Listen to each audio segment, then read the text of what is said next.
I think that when you put two people in a room together for long enough, conflict is going to arise. And I think that as we work with people, live with people in close proximity, and conflict arises, and then when that arises, we find ways to bring resolution, to reconcile with people that we're close with, our neighbors, our coworkers, our family, spouses.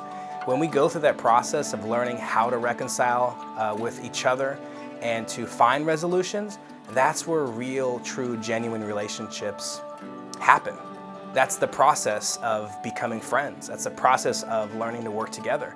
You have to go through conflicts. You have to learn to deal with those when they arise, because they will arise. And if you assume that life is you're going to walk through life with people without having conflict, then you have the wrong idea about how this world works. I think that the Center of Dialogue and Resolution is such an important part of our community here.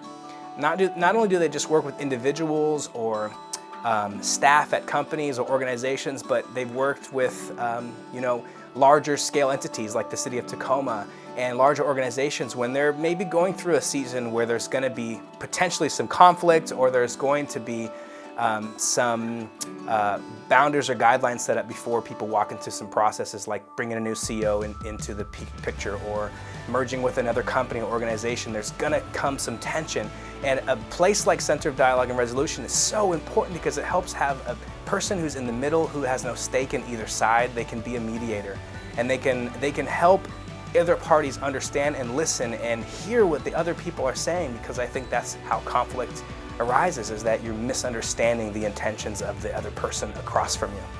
And our community needs more and more people who are fighting for peace and fighting to be moderators in between parties, so that there's more harmony and peace and community in the city that we live in. And Center of Dialogue and Resolution is such an important part of how we grow together as people.